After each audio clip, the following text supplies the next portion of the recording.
Script scrolling. Good morning and welcome to Solent Sports News. I'm Jasper Shiner and we will be bringing you all of the latest sporting headlines throughout the day. It was on his even at the Vitality Stadium as Charlie Austin rescued a point for Southampton in the South Coast derby.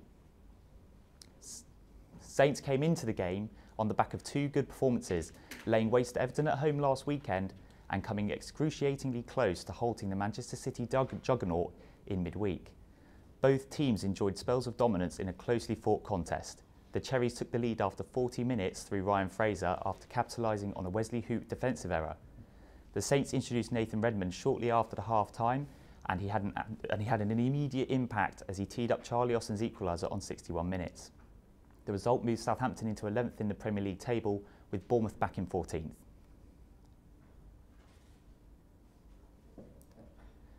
There are just 191 days to go until the World Cup kicks off in Russia. The draw for the group stage took place on Friday and England now know they will be facing in next summer.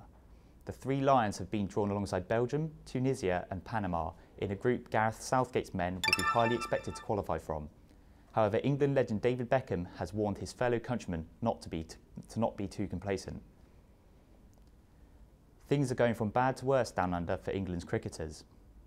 The second test of the Ashes was in full swing, with Australian batsmen dominating proceedings. The Aussies led by 215 runs after the first innings, bowling out England for just 227 runs. However, England started the second innings off a lot stronger, with the score currently at 53 for 4. Sticking with cricket, and there's been a shocking twist in the Ben Stokes saga. The 26-year-old all-rounder has signed for Canterbury Cricket Club this week, throwing further doubt about his chance of playing in this year's Ashes tour. Stokes is currently suspended from the England team following an incident outside a Bristol nightclub in September. However, coach Gary Stead wants his new signing to focus purely on playing. The Tiger is out of his cage.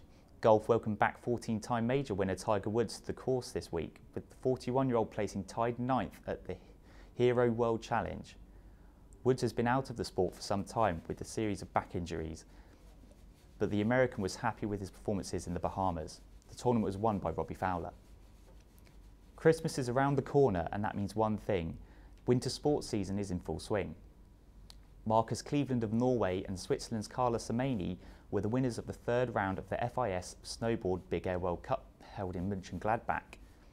In front of a crowd of 16,000, 18-year-old Cleveland gained his first World Cup points of the season with a big winning margin over reigning world champion Yuri Okubo of Japan. In the women's competition, Samani won her first ever World Cup Big Air event in a closely fought contest, finishing just 2.45 points ahead of Miyabi Onitsuka.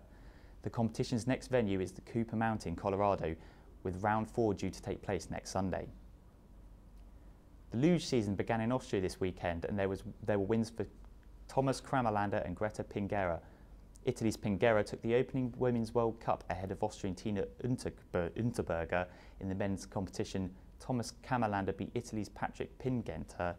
The next round of the Luge World Cup will take place in Italy on January 5th. And who knew Santa likes to ski?